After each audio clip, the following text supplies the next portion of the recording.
He was a titan of industry, a man who could move markets with a whisper. But the one person he failed to see was the woman sleeping beside him. To billionaire Alistair Hawthorne, his wife Madeline was just another beautiful acquisition, a quiet and graceful ornament for his lavish life.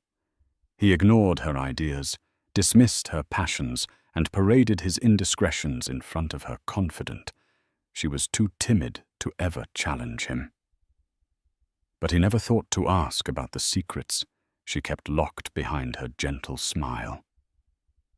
Tonight, at his spectacular annual charity gala, in a room filled with the world's most powerful people, he's about to learn that the shadow he cast for years was the perfect place for his wife to build an empire of her own. The silence in the Hawthorne penthouse was a specific kind of loud. It was the sound of unspoken disappointments, of conversations that died before they began, and of the vast, marble-floored distance between two people sharing a life, but not a connection. Madeline Beaumont. For 5 years, Mrs. Alistair Hawthorne knew its every nuance. She could trace its echoes from the floor-to-ceiling windows overlooking the city to the cold, minimalist art Alistair had chosen for the walls. The art, like everything else, was an investment chosen for its projected value, not for the soul it might possess.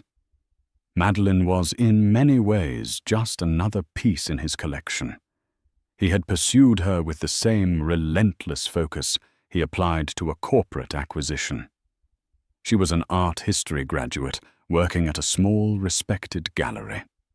He'd found her intelligence and gentle nature a charming novelty, a respite from the sharp-edged, ambitious women who typically vied for his attention. He'd called her his serene sanctuary, but sanctuaries, by their nature, are meant to be quiet, to be still. And for 5 years, Madeline had been just that. Her days were a meticulously scheduled rotation of charity luncheons, board meetings for foundations where her only role was to smile and nod, and fittings with designers who dressed her in the image Alistair preferred, elegant, understated, and utterly safe. Her opinions, once the very thing he'd claimed to admire, were now treated as mild interruptions. "I was thinking for the Hawthorne Foundation Gala this year," she began one evening over a dinner they rarely shared. "Alone we could highlight emerging artists. We could dedicate a wing to showcasing their work, give them a platform. It would align with my background and bring a fresh energy to the event." Alistair didn't look up from the financial report on his tablet. "The gala is for our established donors, Madeline. They want to see Warhols and Rothkos on the auction block, not canvases from some unknown kid in a warehouse. It's about prestige, not energy."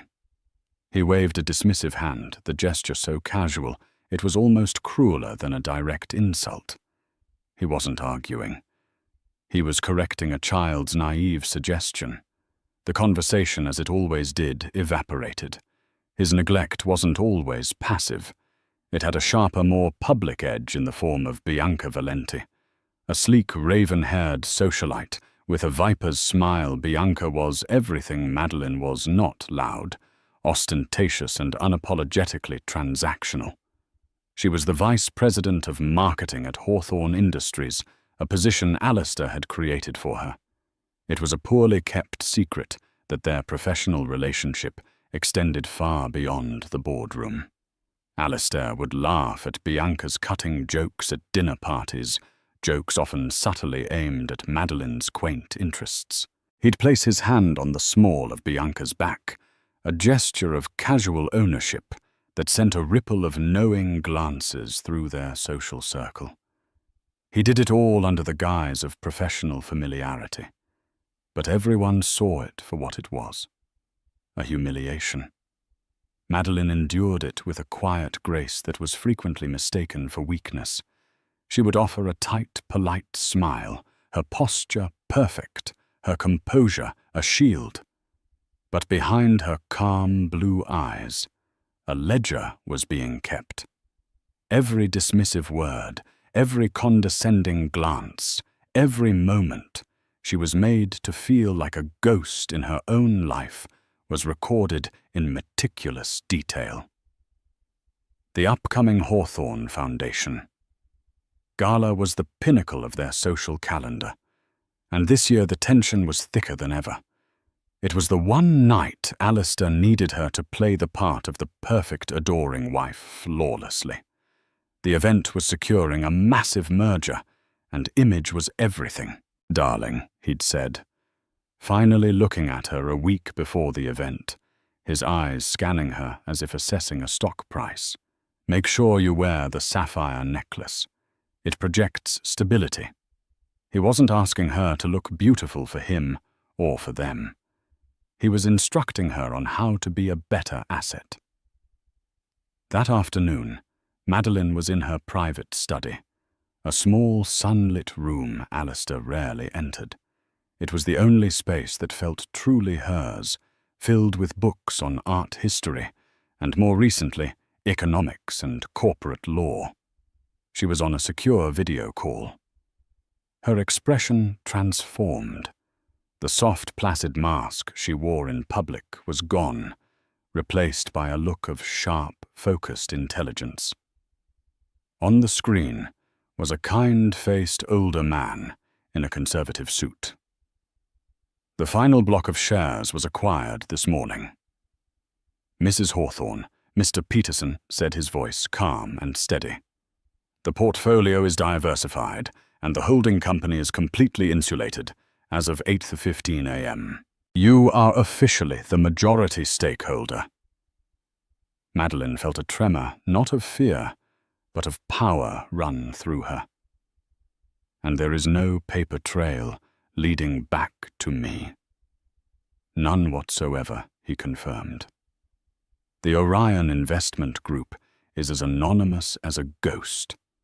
To the world, it's just another aggressive, faceless fund that saw an opportunity. No one knows it's run by a woman they believe spends her days planning flower arrangements." She allowed herself a small, cold smile. For months, this had been her real life. The lonely nights Alistair was working late with Bianca were her study sessions. The charity luncheons were her cover for discreet meetings. The endless hours she spent alone in the silent penthouse were filled with the thrill of a secret war, a campaign waged in stealth.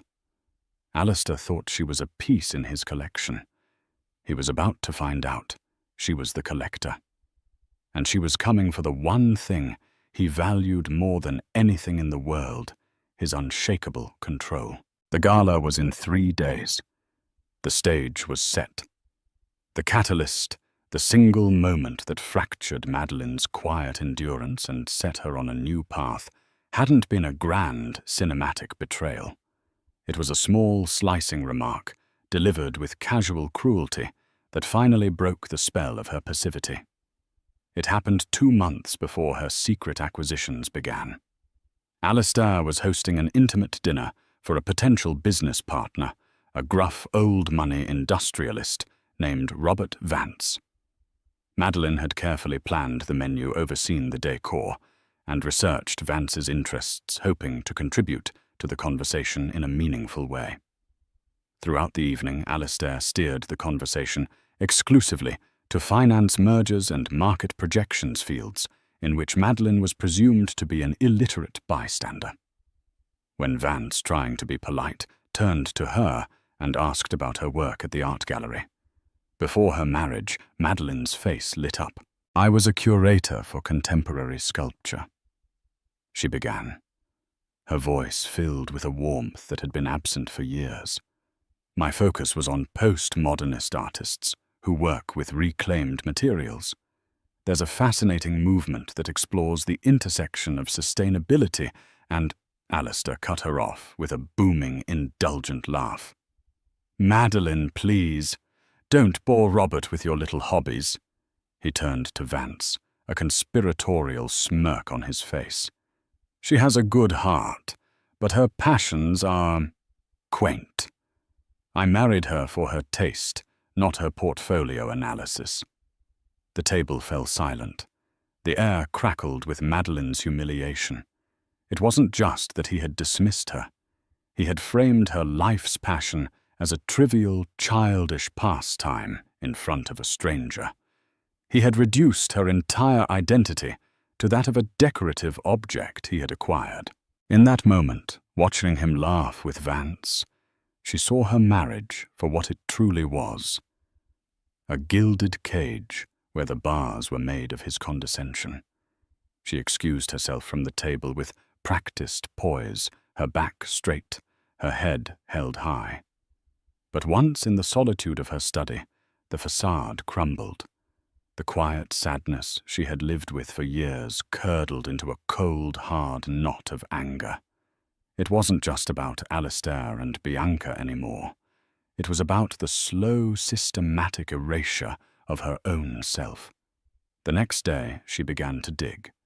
She started with her own finances, a subject Alistair had always handled.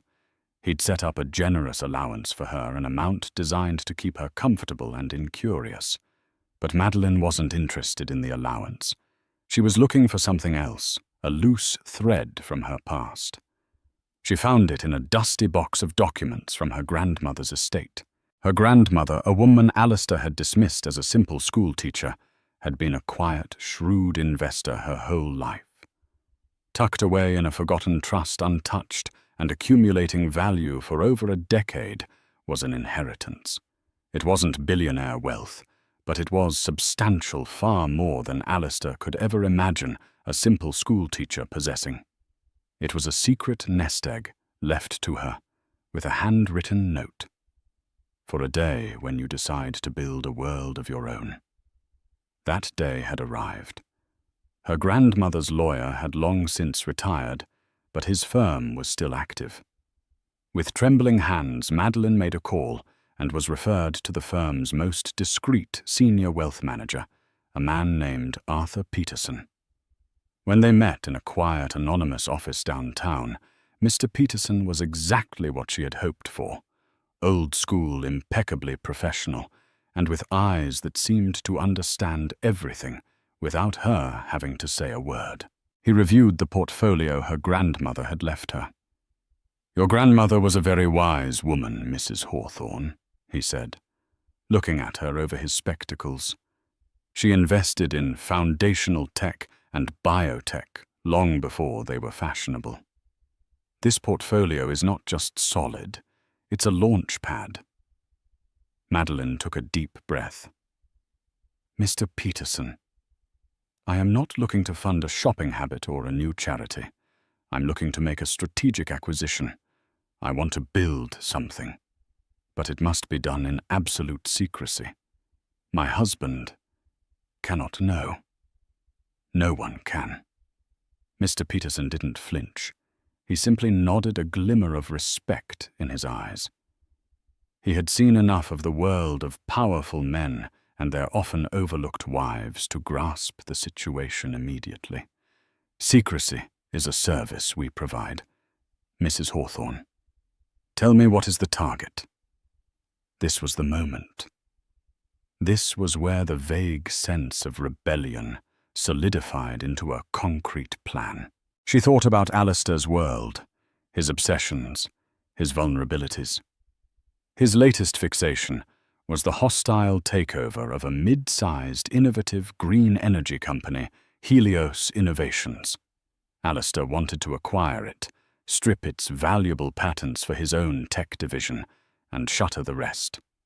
It was a ruthless, predatory move, typical of his business style. But Madeline knew something Alistair didn't. Her father, an engineering professor who had passed away years ago, had been a mentor to the founder of Helios. She knew the company wasn't just a collection of patents. It was a team of brilliant people dedicated to a cause. Gutting it would be an act of corporate vandalism. "Helios Innovations," Madeline said, her voice steady and clear. "I want to buy a controlling interest before my husband can, and then I want to use that position to invest in them to make them untouchable. Mr. Peterson raised an eyebrow, intrigued. This wasn't just a spiteful whim. It was a sophisticated, multi-layered strategy. It was both a defensive move to protect a legacy she cared about and a direct offensive strike at the heart of Alistair's current ambition. "That is a very ambitious play, Mrs. Hawthorne," he said slowly. "Hawthorne Industries has formidable resources." But they are loud about it. Madeline countered, a new confidence sparking within her. They move like a predator, and everyone can see them coming. We will move like a ghost. We will use a holding company, an anonymous entity. We will buy small, untraceable blocks of shares through various brokers. He won't see us until it's too late. For the first time in years, Madeline felt the thrill of her own intellect, the power of her own agency.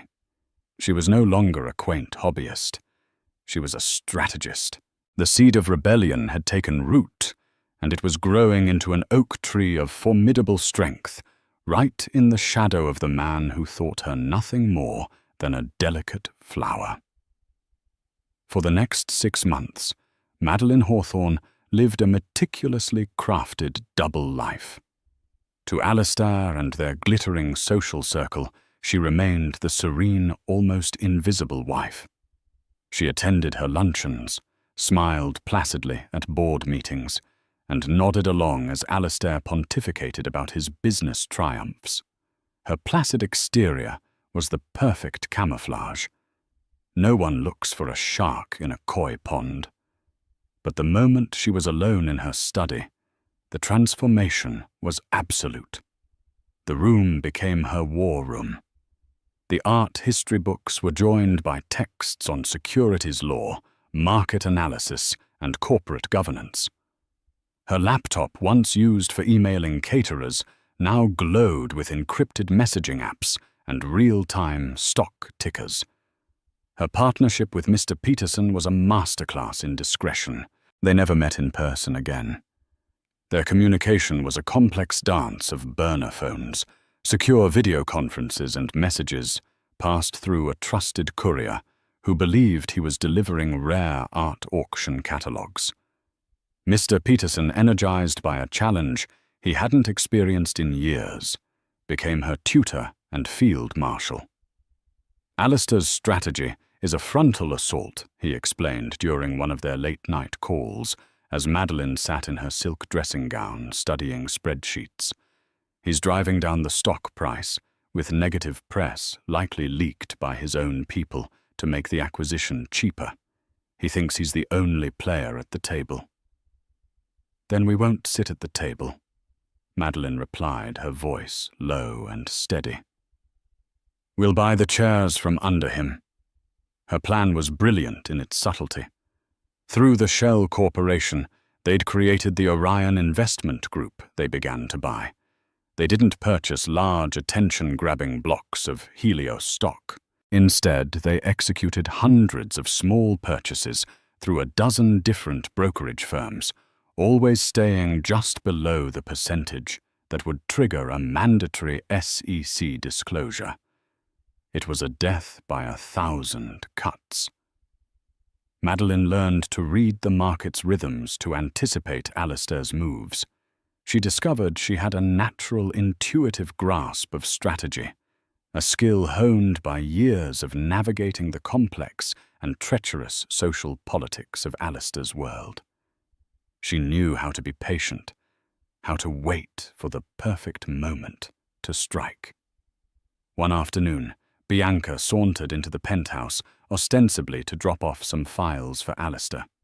She found Madeline in the living room, sketching in a notebook. "Still drawing your little flowers?" Madeline Bianca purred, glancing at the page with a condescending smirk.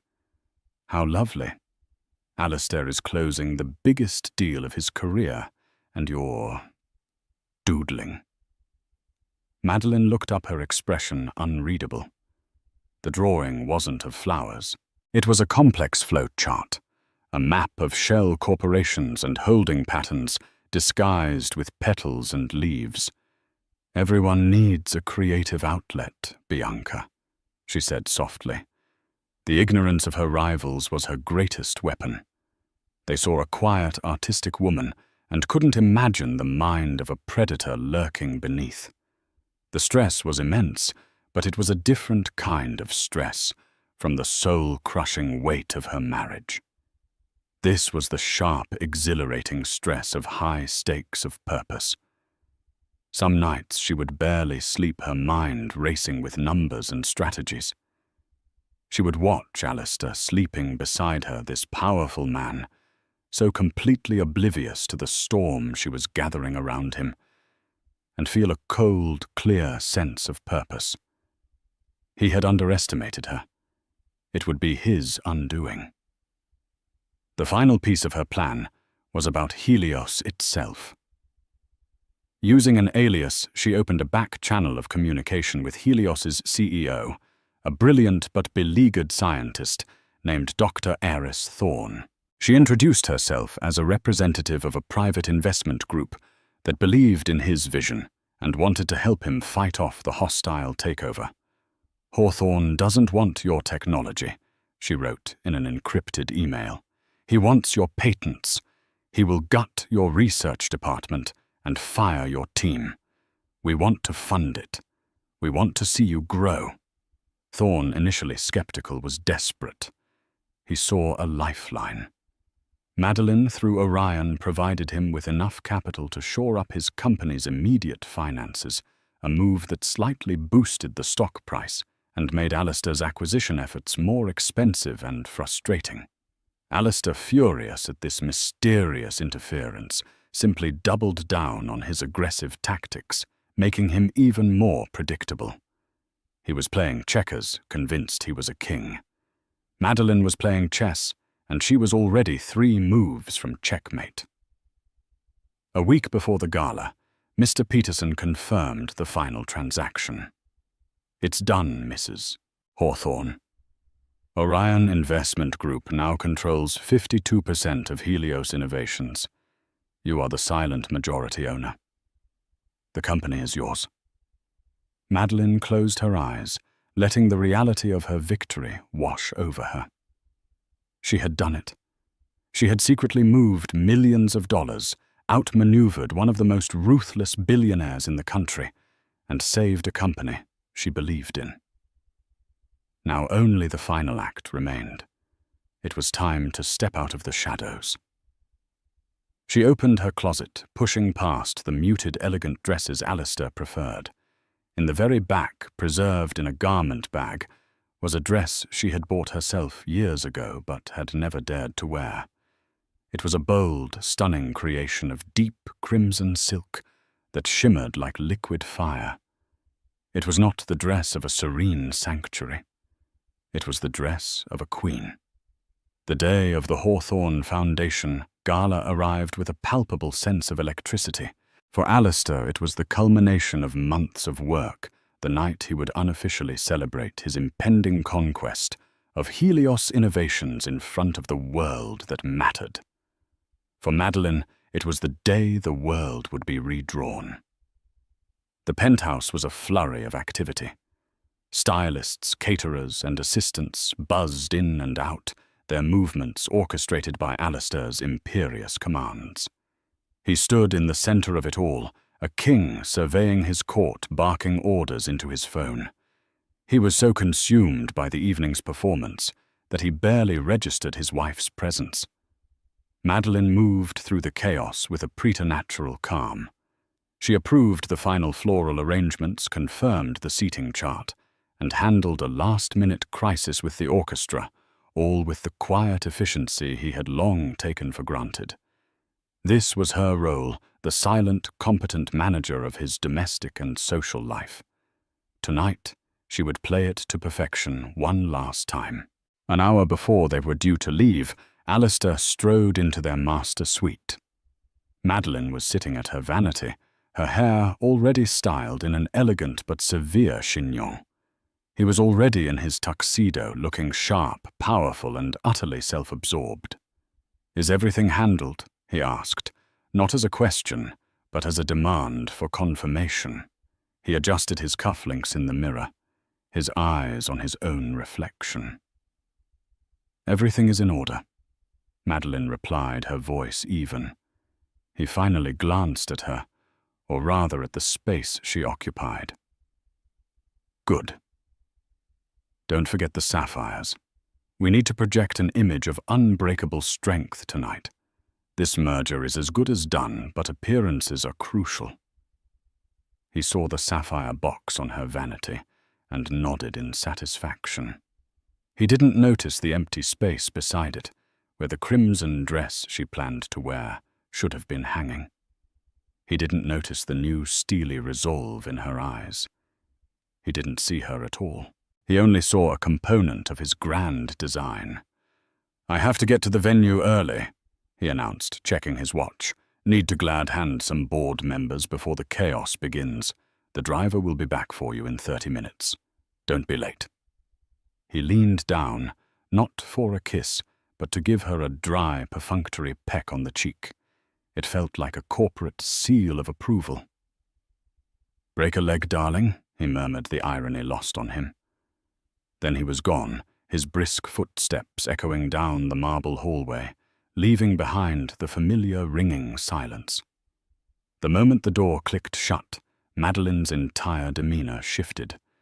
The stillness broke, replaced by a swift, deliberate purpose.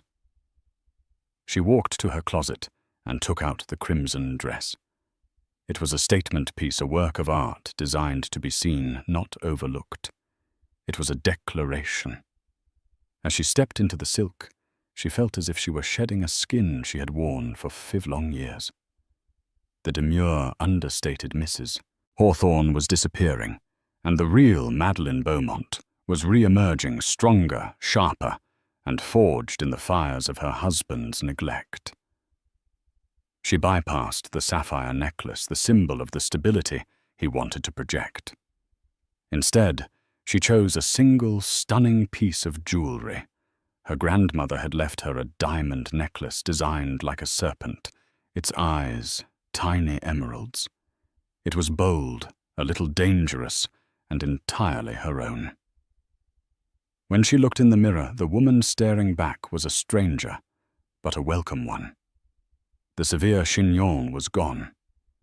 Her hair now styled in soft, confident waves that framed a face that was no longer placid, but alive with intelligence and intent.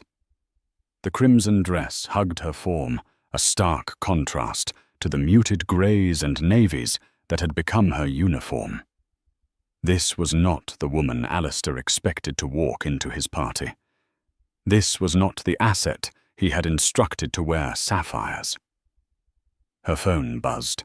It was a secure message from Mr. Peterson. "The market is closed. All is quiet. The stage is yours, Mrs. Hawthorne.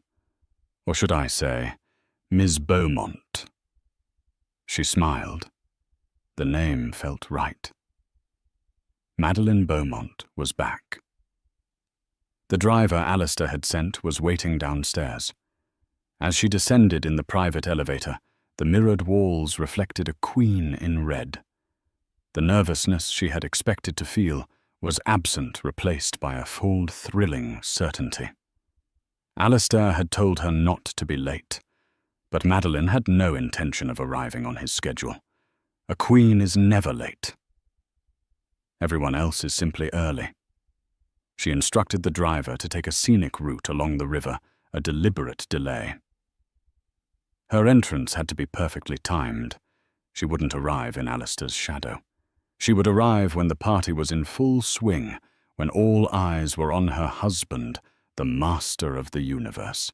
Only then would she walk in and steal the show. The grand ballroom of the Metropole Hotel was a universe of power and wealth. Crystal chandeliers dripped light onto a sea of black tuxedos and designer gowns. The air hummed with the discreet murmur of billion-dollar deals and influential gossip.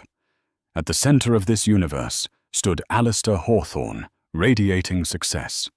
He was holding court near the grand staircase, a glass of champagne in one hand, Bianca Valenti, clad in a glittering silver dress, artfully positioned at his side. He had just glanced at his watch for the third time, a flicker of irritation crossing his face. Madeline was late. It was unprofessional. He needed her here, playing her part.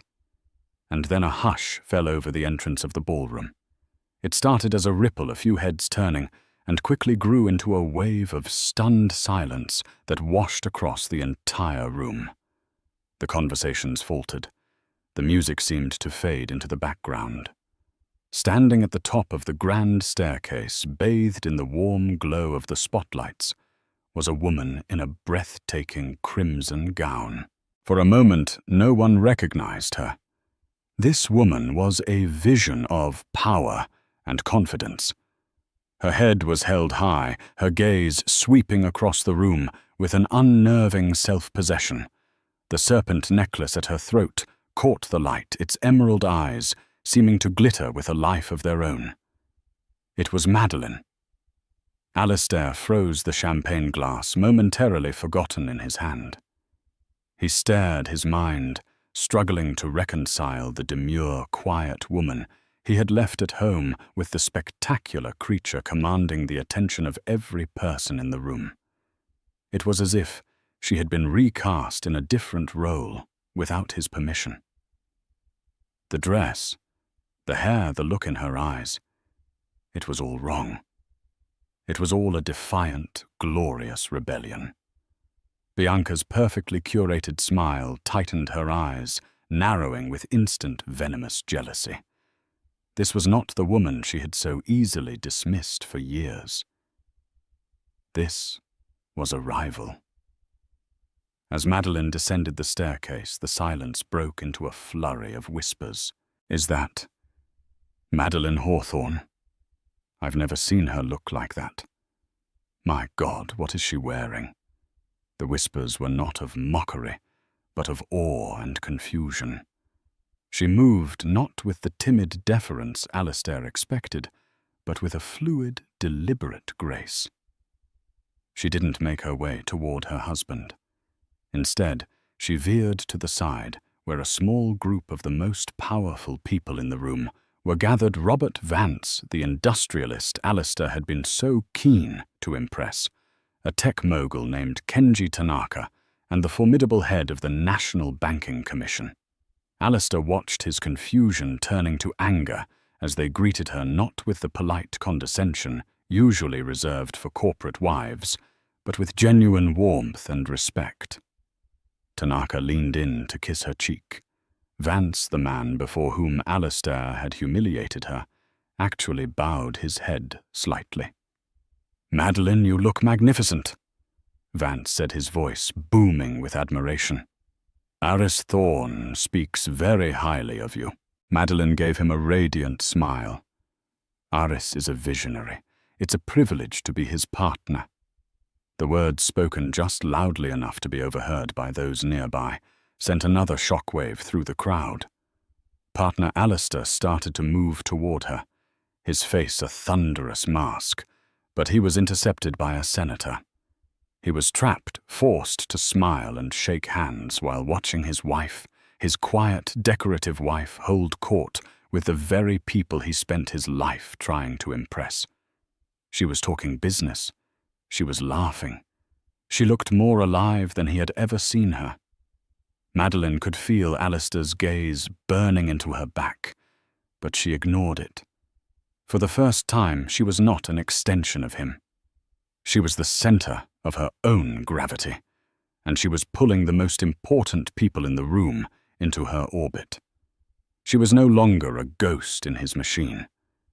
She had become a machine of her own. Finally, she turned, and her eyes met Alistair's across the crowded room. She held his gaze, and for the first time there was no fear, no deference, no quiet apology in her eyes. There was only the cool, calm assessment of an equal, or perhaps a superior.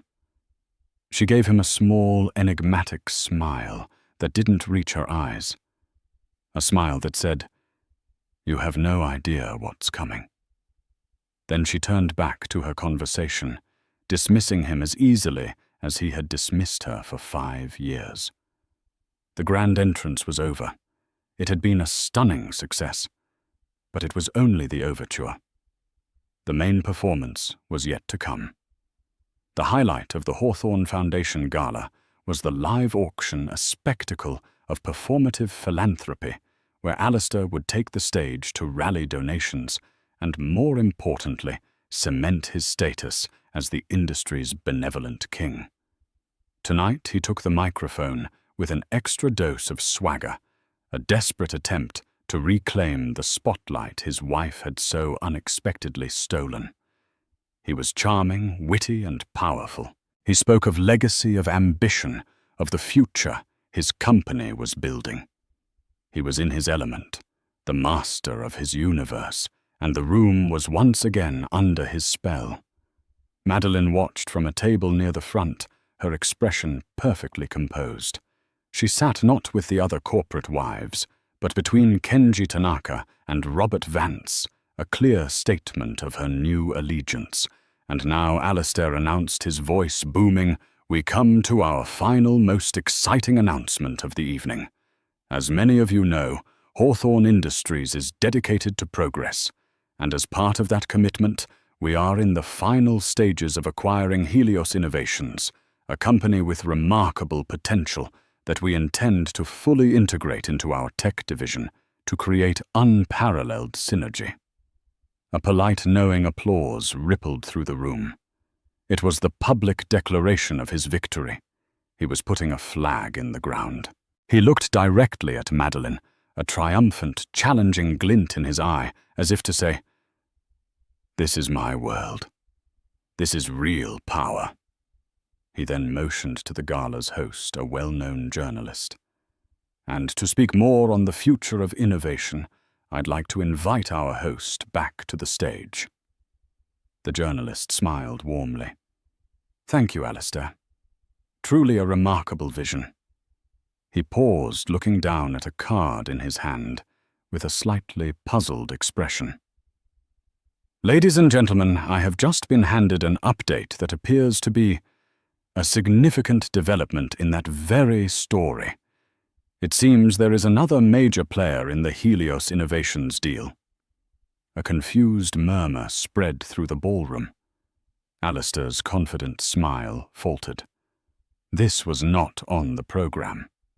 The host continued, "Helios's board of directors has just released an official statement, effective immediately. They have accepted a partnership and funding agreement from a private investment group that has, over the last 6 months, quietly acquired a 52% controlling stake in the company." The air was sucked out of the room. A controlling stake, that was impossible. Alistair's team had been monitoring every major transaction. This investment, the host read. His voice, filled with drama, will ensure Helios remains an independent entity dedicated to its core mission of sustainable energy. The hostile takeover bid from Hawthorne Industries has been officially rejected. Alistair turned pale. His face, broadcast on the giant screens on either side of the stage, was a mask of disbelief and fury. He had been publicly humiliatingly outmaneuvered. The statement concludes, the host said, looking up at the stunned crowd, by announcing that the new majority shareholder will be taking a public role as the strategic director of the board. The name of the investment group is the Orion Investment Group.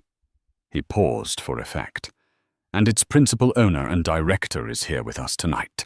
Ladies and gentlemen, please welcome Ms. Madeline Beaumont. Checkmate. For a moment there was absolute deafening silence. The collective gasp was felt rather than heard.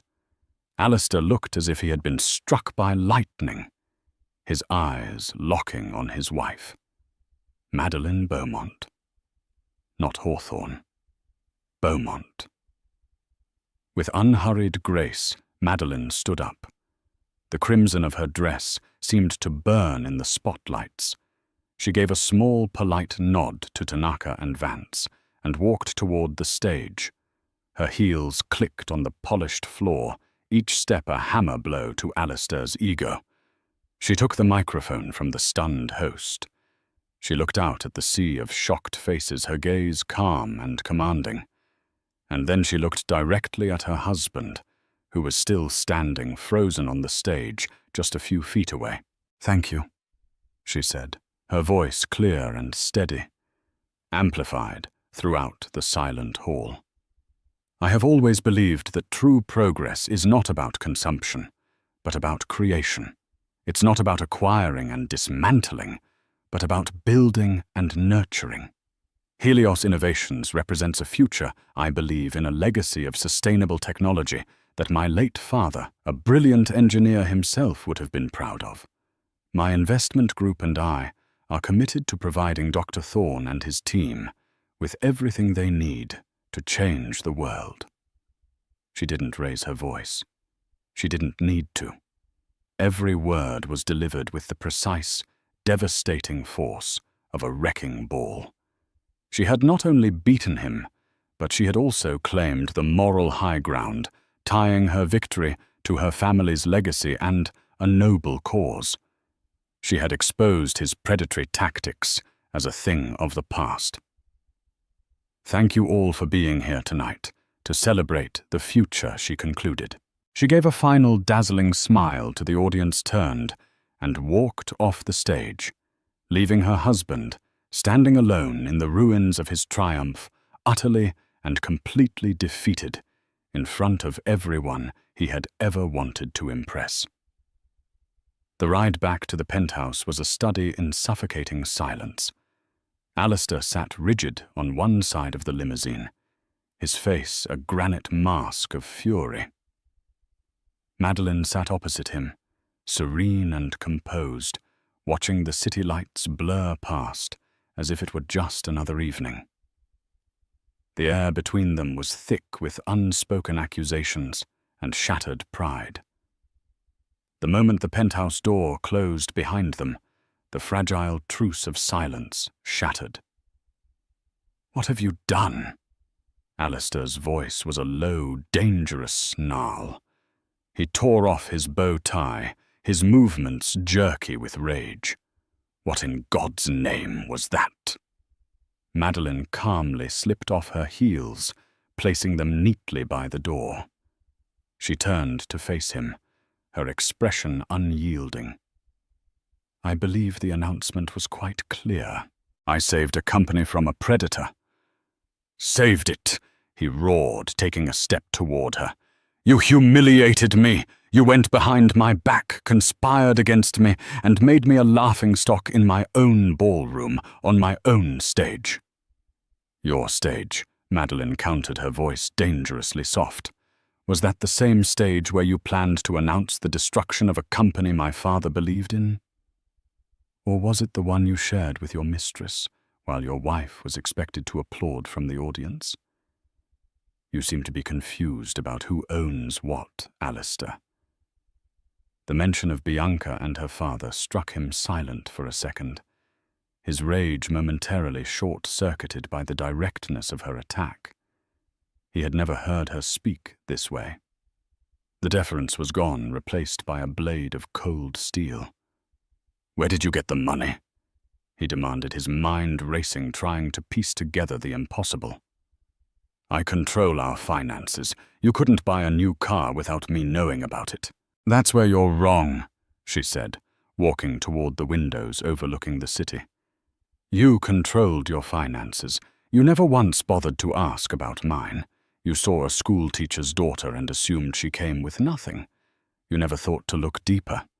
She told him then about her grandmother's inheritance, the secret portfolio that had been growing in silence for years.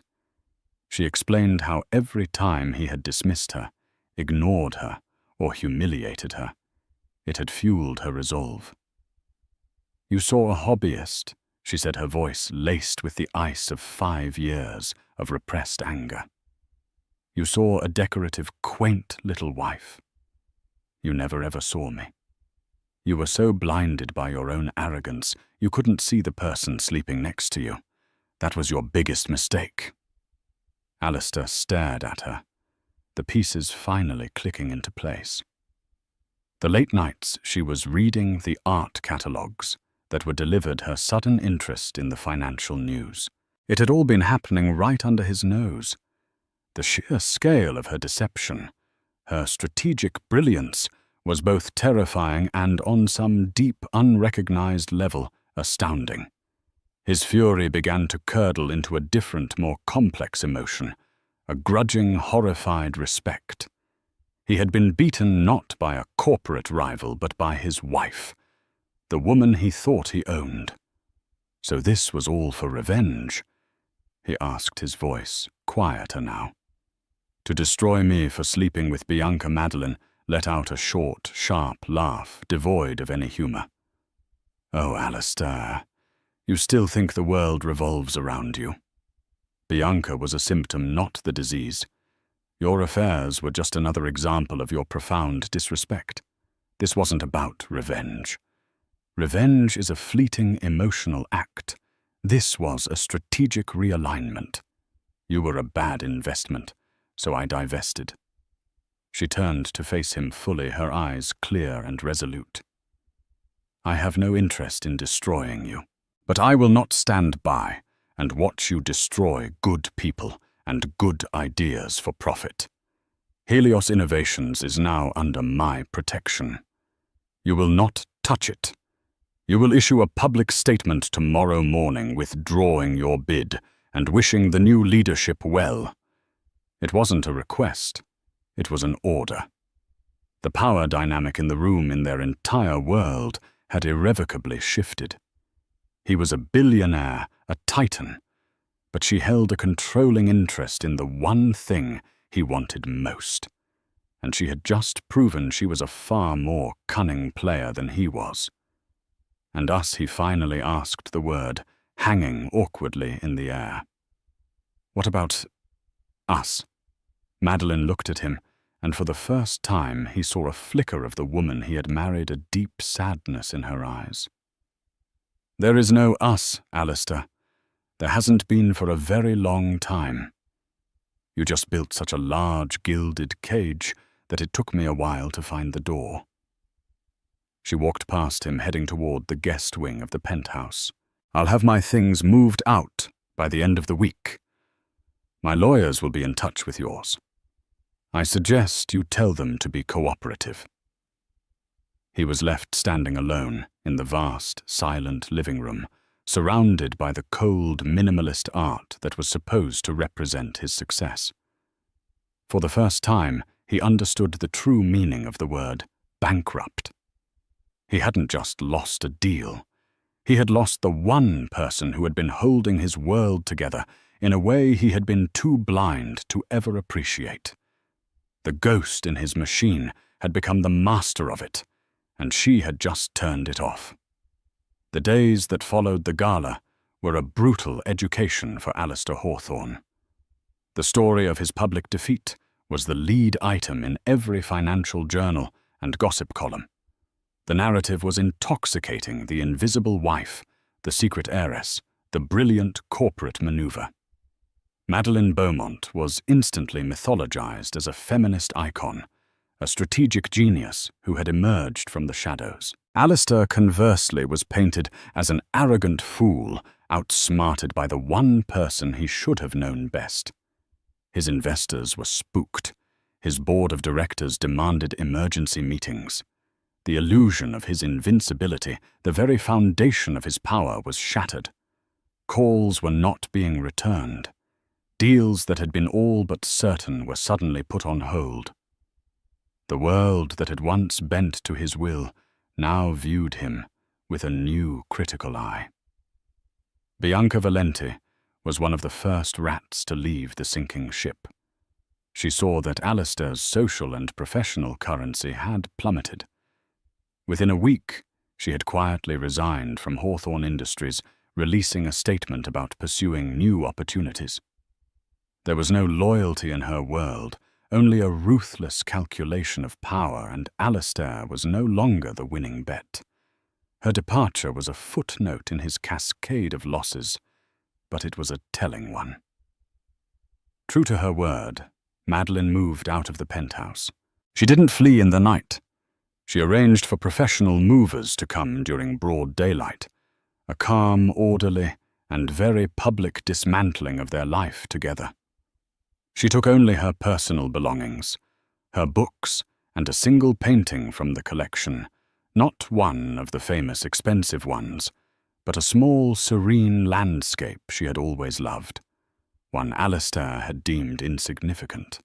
Alistair, meanwhile, found himself adrift in the echoing silence of the massive apartment. Every room was a monument to his failure.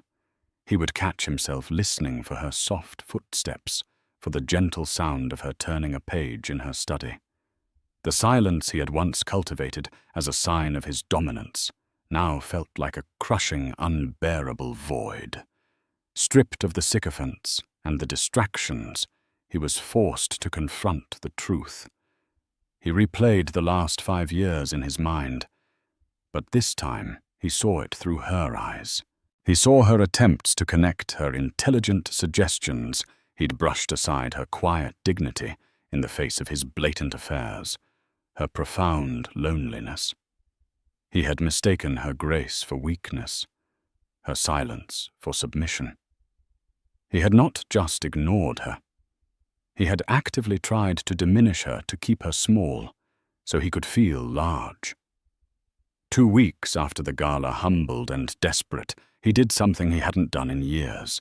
He asked to see her, not through lawyers, but directly. He sent her a simple handwritten note.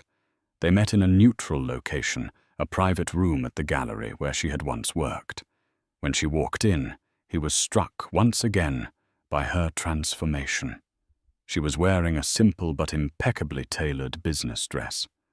The quiet uncertainty was gone, replaced by an aura of calm authority.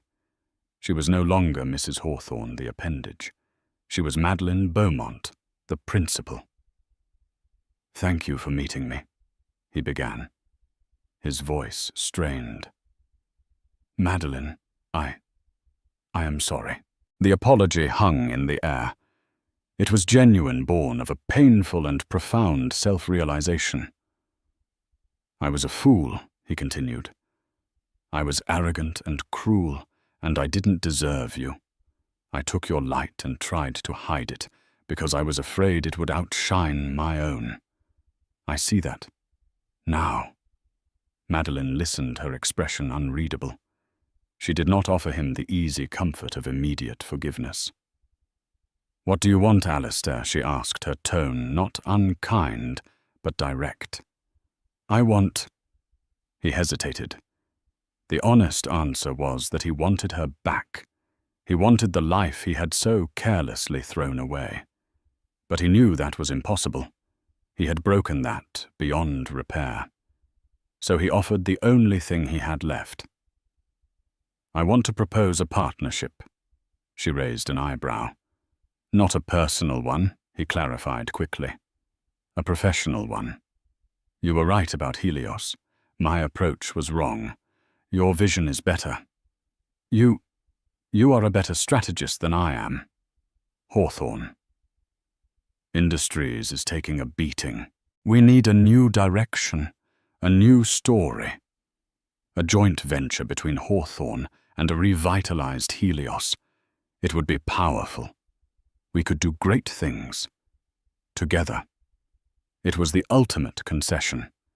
He was admitting her superiority and begging for a professional lifeline. He was offering to be her partner on her terms. Madeline considered his proposal for a long moment. The old Madeline would have shrunk from the idea. But she was no longer that woman. She saw the opportunity not to save him, but to leverage his resources for her own goals.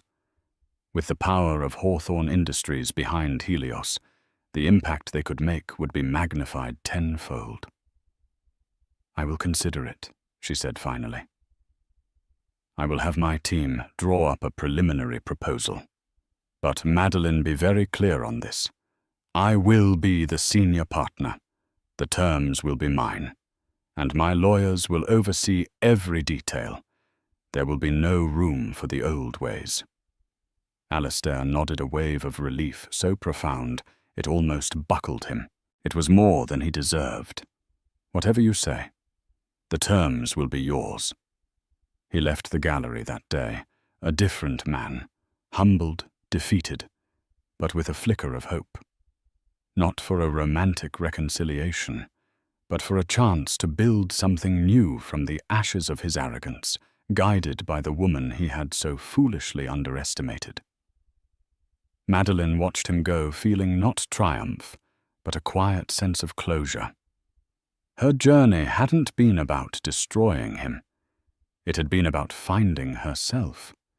She had stepped out of his shadow, not just to be seen, but to finally cast a shadow of her own, one that was long powerful and shaped entirely by her own design. That night at the gala was not an ending, but a spectacular beginning. Madeline Beaumont's story became a legend in the business world, a testament to the quiet power that is so often overlooked. She didn't just win a battle against her husband. She redefined her entire existence, transforming from a silent partner in a lonely marriage to a visionary leader in a competitive industry. Her journey teaches us that true strength isn't always loud. Sometimes it's forged in silence, built in the shadows of neglect, waiting for the perfect moment to step into the light and change the world. She proved that the most valuable asset is not wealth or power, but a sense of self-worth that no one can take from you. What did you think of Madeline's incredible transformation? Have you ever felt underestimated, only to prove everyone wrong? Share your thoughts and stories in the comments below. We love hearing from you. If you were captivated by this story of empowerment and sweet revenge, please give this video a thumbs up. Share it with someone who needs to hear it. And don't forget to subscribe to our channel for more unforgettable stories. Click that notification bell so you never miss an update. Thank you for watching.